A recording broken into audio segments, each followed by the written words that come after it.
सिंदूरार्धविग्रहां प्रणयनां माणिक्यमौलिस्फुरत् नारायणशेखरां स्मृतिं आकीर्णवक्षोरुहां वाणिज्यापरिपूर्णरत्नचक्रं रक्तोत्पलं बिभ्रतीं सौम्यां रत्नजटस्थरत्नचनां ध्यायेत्परामृताम्। बोलिए भारत माता की। धर्म की, अधर्म का, प्राणियों में विश्व का, भारत माता की, गौ माताओं की, गंगा मैया की, नम पार्वती पतये हर हर महादेव। बहुत बहुत धन्यवाद। हमारे संचालक इतना जोश भर दिया आप लोगों ने और आशीर्वाद यहाँ के संचालक की जोश भरी रहे और इस जोश में ताकत दे रहे हैं हमारे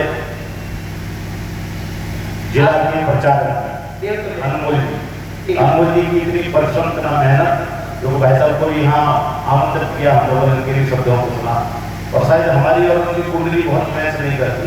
उन्हीं के जिला में भी एक कार्यक्रम किया पिशावा में और वो पिशावा में इतना दिव्य भव्य कार्यक्रम जैसे यहाँ तैयारी वहाँ की बहुत विशाल तैयारी और उसमें वो दीदी जी आई थी प्राचीन दीदी, उनका संबोधन होना था और बहुत दिव्य व्यवस्थाएं थी, हजारों की संख्या में लोग आ रहे थे किंतु यही मौसम वहाँ भी हो गया था तो एक बड़े से हॉल में कार्यक्रम हुआ। आज फिर हम यहाँ आए तो दोबारा से तो हमें लगता है कि चुनौतियों का सामना हमें करना है। जब तक चुनौतियों का सामना नहीं करेंगे तब तक हम आगे नहीं बढ़ सकते। शास्त्र कहते हैं श्रेयांसो बहुविघ्नानि, जो अच्छे कार्य जब हम करने चलते हैं तो वक्त पर विघ्न की प्राप्ति होती है और उन्हीं विघ्नों को कुचलते हुए जब हम आगे बढ़ते हैं ना तब हम सफलता तक पहुंचते हैं और ये मूल मंत्र भी है। तो विघ्नों को हमें कुचलना है और आगे बढ़ना है। अभी भाई साहब ने बहुत अच्छी बात बताई कि कैसे कैसे हमारे महापुरुषों ने इस देश को बचाने के लिए कार्य किया। एक संकल्प उस समय लिया गया होगा जो 100 वर्ष पहले कि हिंदू राष्ट्र को एक किया जाए और 100 वर्ष पहले जब उस महापुरुष ने संकल्प लिया होगा तो लोग कितनी हंसी उड़ाते होंगे कि हिंदुओं को एकत्रित करने की बात कर रहे हैं, किंतु उनका संकल्प पवित्र था। उनका जो संकल्प था वो सब संकल्प था, पवित्र संकल्प था और वही संकल्प आज 100 वर्ष तक निरंतर चलता चला जा रहा है और निरंतर उसमें हम सब लोग सहयोगी के रूप में आते चले जा रहे हैं। ये शताब्दी वर्ष मना रहे हैं, इस शताब्दी वर्ष की बहुत बहुत शुभकामनाएं हम सब लोगों को। तो बात अभी बहन जी कह रही थी कि संस्कार हमारे उच्छिष्ट हो गए, हम संस्कारों से विमुख होते चले जा रहे हैं। क्यों होते चले जा रहे हैं? क्योंकि हमारी जो मानसिकता है ना, इस मानसिकता में कोई न कोई कभी न कभी आकर के कोई एक ऐसा बीज वो देता है जिससे हमारी मानसिकता विकृत हो जाती है। हमें आवश्यकता है कि हम अपने विचारों की शुद्धि रखें और विचारों की शुद्धि कब होगी कि जब हम धर्म की ओर आएंगे और धर्म आध्यात्म की ओर आएंगे। आध्यात्म क्या कहता है कि संस्कार से हमें श्रेष्ठता प्राप्त होती है। आज बच्चों को पढ़ा रहे हैं, बहुत मेहनत कर रहे हैं, बहुत परिश्रम कर रहे हैं, बहुत पैसा भी खर्च कर रहे हैं और उन बच्चों को एक योग्यता प्राप्त करा रहे हैं, किंतु वही शिक्षा संस्कारों से विहीन है। उस शिक्षा में संस्कार नहीं है, उस शिक्षा में संस्कृति नहीं है, उस शिक्षा में हमारी जो आदर्श भूत हमारे मूलभूत सनातन होना चाहिए वो समाप्त हो चुका है। पहले जब हम पढ़ते थे तो कम से कम एक नैतिक शिक्षा का एक चैप्टर चलता था, भारत की महान विभूतियां जैसी एक पुस्तक चलती थी। आज वो सब गायब हो चुकी, कहीं कोई नहीं दिखाई दे रहा और हम नए भारत की परिकल्पना कर रहे हैं। हमें लौटना पड़ेगा अपनी संस्कृति की ओर, हमें लौटना पड़ेगा अपनी सभ्यता की ओर, हमें लौटना पड़ेगा अपने संस्कारों की ओर, हमें लौटना पड़ेगा अपनी कुल परंपराओं की ओर। आज हम सबसे ज्यादा जो पिछड़ रहे हैं वो केवल एक बात से पिछड़ रहे हैं कि हमने अपने कर्मों को त्याग दिया, हम अपने कर्मों की ओर नहीं देख रहे। आज हम यहाँ अगर माइक और साउंड भी लगाएंगे तो वो माइक और साउंड भी नहीं अब्दुल कलाम का होगा, अब्दुल का होगा, पंचर की दुकान भी किसी न किसी ऐसे व्यक्ति की होगी। आज हम अपने घर में खुदाई करेंगे, रंगाई करेंगे, घर की पलंग करेंगे तो कोई हिंदू नहीं मिलेगा और हिंदू मिलेगा भी तो आलसी मिलेगा और ज्यादा से ज्यादा पैसा कमाने की बात करेगा। जब हम फल किसान मेहनत करता है अपने खेत में, मेहनत परिश्रम करके वो फसल को तैयार करता है, किंतु मार्केट में लेकर के आते हैं तो कौन होते हैं वो सब टोपी वाले लगा करके फलों को बैठते हैं। एक हिंदू फलों में टोकरी लगा रहा होगा, ठेला लगा रहा होगा, उससे जब हम फल खरीदेंगे उससे कहेंगे भैया 5 रुपए कम कर दो, तो वो कहेगा नहीं नहीं आगे जाके देखो, वह मक्खी मारता हुआ बैठा दिखाई देगा, आलसी बनकर बैठा होगा, और वहीं एक मुसलमान की ढंडी लगी होगी, वो कर्म करता हुआ दिखाई देगा, उस फल को पहुंच के रख रहा हो, चाहे वो बेशक फूक लगा करके पहुंच कर रख रहा है। जब हम उससे रेट की बात करेंगे तो वो 5 रुपए कम कर देगा, 10 रुपए कम कर देगा, हो सकता है कि उसमें सड़े हुए फलों को भर देगा, किंतु उनका व्यवहार अच्छा हो गया है, वो अपने कर्म के प्रति निष्ठा हो गया है। ये सब चीजें हम भूल चुके हैं, हम आपस में भूल चुके हैं। हम क्या करेंगे कि हम अच्छे फल के चक्कर में अपने हिंदू भाई को तिरस्कृत करते हुए उस मुसलमान के पास पहुंचेंगे। तो हमें अपने आदर्शों की स्थापना करने के लिए अपने लोगों के सजातीय की तरफ जाना पड़ेगा। आज संघ पंच परिवर्तन की बात कर रहा है, ये पंच परिवर्तन कोई बाहर से नहीं आए, संघ कोई बाहर से नहीं लेकर के आया है, ये संघ उन्हीं पंच परिवर्तनों को लेकर के आया है जो हमारे शास्त्रीय बात है, जो हमारे वेदों में कही बात है, जो हमारे पुराणों में कही बात है, उनको हम लोगों के समक्ष प्रस्तुत किया है। परिवार विघटित होते चले जा रहे हैं। आज हम लोग शादी विवाह करके आते हैं तो विवाह बाद में होता है, पहले तलाक की व्यवस्था हो जाती है। तो संस्कारों से हम दूर होते चले जा रहे हैं, वो संस्कृति से दूर होते चले जा रहे हैं, क्योंकि हम अपने बच्चों को वो संस्कार नहीं दे पा रहे। आज माताएं भी केवल मोबाइल में लगी रहती हैं। हम नहीं कहते कि मोबाइल मत चलाओ, चलाने की आवश्यकता है, उस संस्कृति से जुड़ने की आवश्यकता है, उन सुविधाओं से जुड़ने की आवश्यकता है, किंतु देश काल परिस्थिति के अनुसार कार्य को करना है। संस्कार में जो बीज बोलिए, जो खेत में हम बोते हैं वही उगता है। ऐसे ही जब संस्कार में गर्भाधान संस्कार होता है तो बालक गर्भ से ही बहुत कुछ सीख करके आता है, और वो गर्भ में जब सीखने की बात होती है उस समय माताएं वो फिल्म देख रही हैं, माताएं क्या देख रही हैं उस पर, अगर हमारे धर्म संस्कृति पढ़े, शास्त्र पढ़े, ज्ञान की बातें करें तो निश्चित रूप से जो संतान होगी वो श्रेष्ठ होगी, श्रेष्ठतम होगी और संस्कारों से युक्त होगी। धीरे धीरे आगे बच्चा बढ़ता है। लालयित पंचवर्षाणि पंचवर्षाण कारणे प्राप्ति षोडशे वर्षे पुत्र मित्र बना करे। 5 वर्ष तक बालक का खूब लालन पालन करना चाहिए, और जब 5 वर्ष के बाद 10 वर्ष तक बालक के ऊपर ताड़ना करनी चाहिए। ताड़ना का मतलब उस पर दृष्टि रखनी चाहिए, उसको देखते रहना चाहिए कि बालक कहाँ जा रहा है, क्या कर रहा है, क्या खा रहा है, किसकी संगति में जा रहा है। ये सब हम नहीं देखते। जब वो 15 वर्ष का बालक हो जाता है, 16 वर्ष का बालक हो जाता है, जब बुलेट में मारता है किक और हाथ में लेता है सिगरेट, जब धुआं उड़ाता है तब हम भागते हैं कि हमारा बालक बिगड़ रहा है। उस समय नहीं सुधार सकते आप उसे, उस समय वो नहीं आपकी बात मान सकता, क्योंकि आपने संस्कार शुरू से नहीं दिए। यदि आप संस्कार देते रहेंगे तो बालक बिगड़ेंगे नहीं, वो धर्म की रास्ते में चलेंगे। आज हम लोग देखते हैं हमारे घरों की बेटियां उन विधर्मियों से मित्रता कर करके अपने घरों को छोड़ चली जाती हैं, अपने माता पिता के सम्मान का भी तिरस्कार करते हुए उनके घरों में जाती हैं, क्योंकि हम संस्कार विहीन हो गए, हम संस्कृति से विहीन हो गए। जब तक हम संस्कार अपने जीवन में नहीं लाएंगे, जब तक हम संस्कृति अपने जीवन में नहीं लाएंगे, तब तक हम सुखी नहीं रह सकते। आज हम लोग कहते हैं कि हिंदुओं को जगाना है। अरे हिंदू तो कई बार जगा है, आज पहली बार नहीं है कि जग रहा है हिंदू। हिंदू तो बहुत बार जग चुका है, बहुत बार जग चुका है, बहुत बार जगता चला आया है। 1990, 91, 92 में भी हिंदू जगह था। अयोध्या में भगवान राम मंदिर की जहाँ जन्म लिया भगवान राम ने, वहां पे धर्मियों ने कुछ मलबा इकट्ठा कर दिया था। उस मलबा को एक रात हिंदू जगह, उस मलबा की पता नहीं पड़ा कि कहाँ गया, ईट पत्थर वहां से गायब कर दिया। तो वो हिंदू तो जग चुका है, किंतु है क्या समस्या कि हिंदू संगठन नहीं है। हिंदुओं को बांटने के लिए अनेकों प्रकार के कुचक्र चलते रहे। भाई साहब कह रहे अदृश्य शक्तियां चलती रही, वो अदृश्य शक्तियां काम करती चली आ रही हैं। अभी तक मुगलों का हुए, सब हुए, अंग्रेज आए और वो हमारी संस्कृति को तोड़ने के लिए प्रयत्न करते चले आए, हमें विघटित करने के लिए प्रयत्न करते चले आए। वो कुचक्र आज भी चल रहा है, अभी भी चल रहा है, पर हमें सावधान होने की आवश्यकता है। हमें हिंदुत्व को प्राप्त करने के लिए हम स्वयं छोड़ चुके अपनी संस्कृति को, संस्कारों को। आज कितने लोग तिलक लगा रहे हैं, आज कितने लोग चोटी रख रहे हैं, आज कितने लोग जनेऊ को पहन रहे हैं और कितने लोग संस्कृति संस्कारों को मान रहे हैं। अरे भाई हमें और ईसाइयों में क्या कर रहे हैं, वो भी पैंट शर्ट पहन करके घूम रहे हैं, हम भी पैंट शर्ट पहन करके घूम रहे हैं। भाई साहब उनके वेशभूषा, जब तक हमारे आचरण शुद्ध नहीं होंगे, चलो वेशभूषा कैसी भी पहनो, किंतु हम आचरण को शुद्ध करने की आवश्यकता पवित्रता है। और अब हर वक्त आप पैंट शर्ट पहन सकते हैं, आवश्यकता है काम करने में, किंतु सुबह सुबह उठ करके जब भगवान की हम पूजा करते हैं, उस पूजा के समय तो कम से कम भारतीय प्रधान पहनना चाहिए। क्यों पहनना चाहिए भारतीय प्रधान?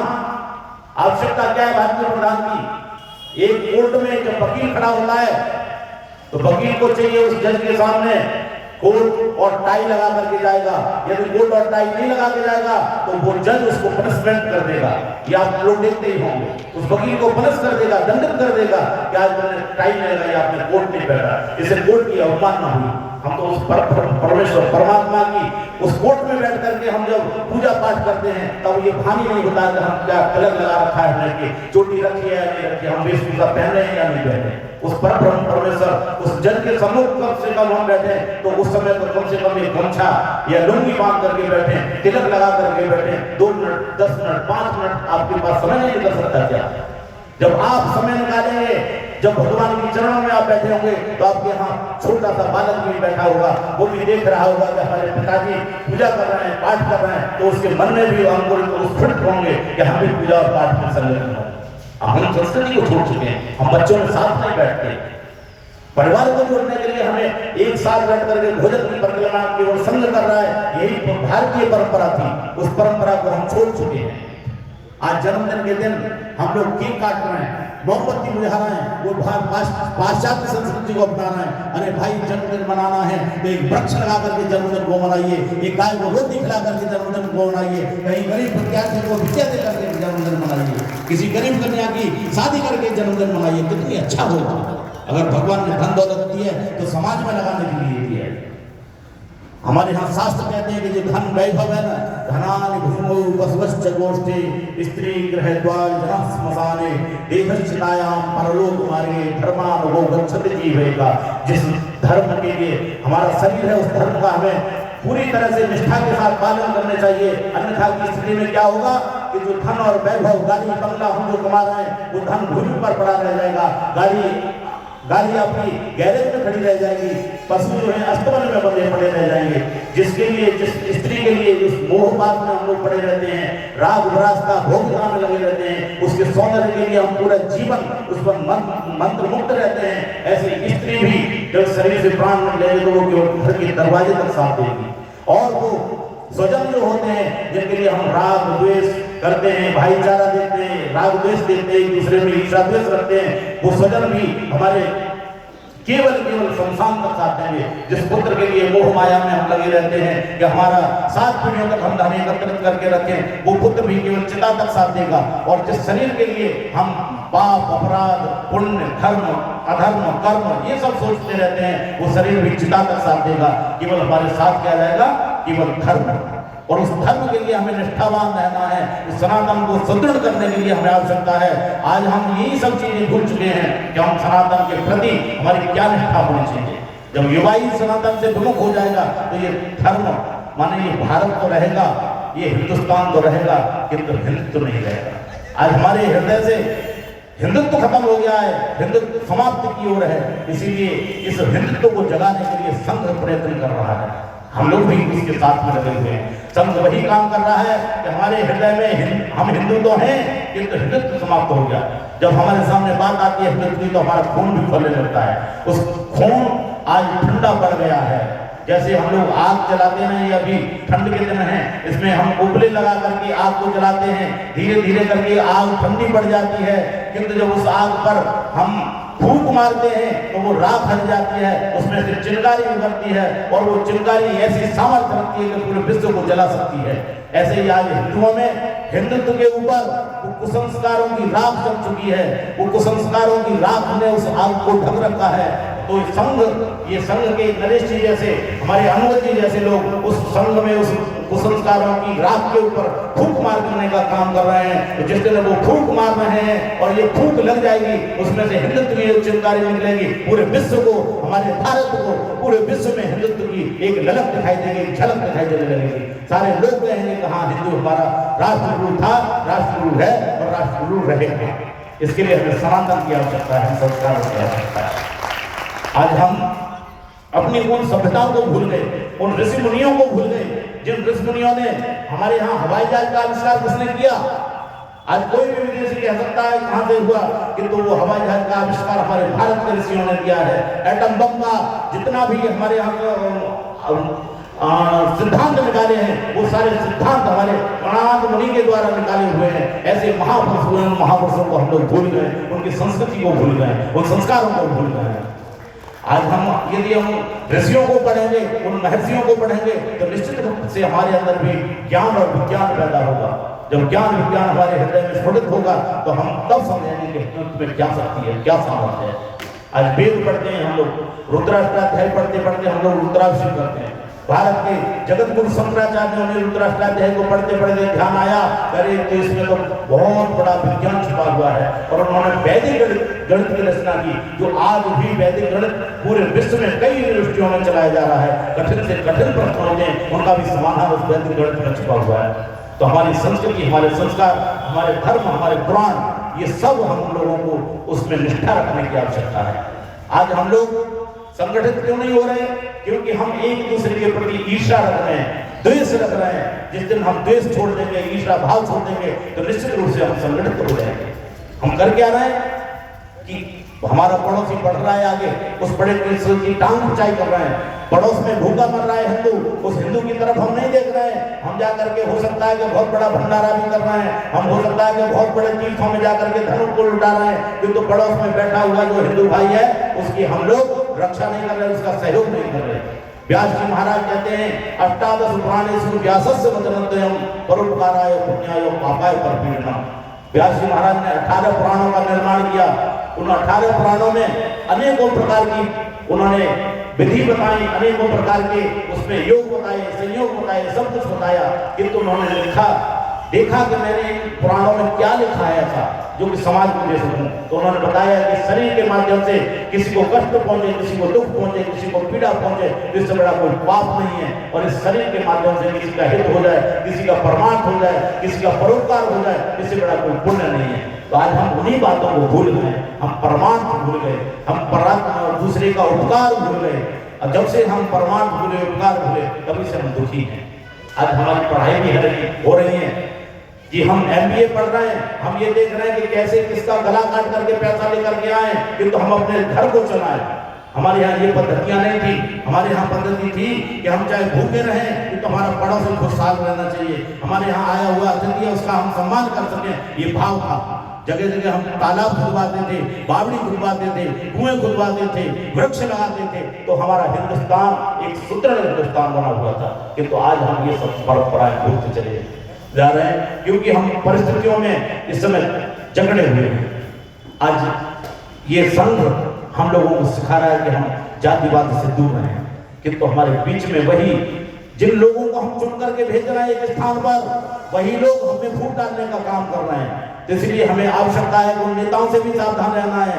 उन जातगत जो धर्म निरपेक्ष जो बात करते हैं, ऐसे हम राजनीतिक संरक्षणों से भी दूर रहने की आवश्यकता है। आज जिनको हम ताकत देकर के हम वहां भेज रहे हैं, वही हमारी ताकत को, वही इस हिंदुत्व को बेहतर की ओर भेज रहे हैं। ये सोचने का विषय है।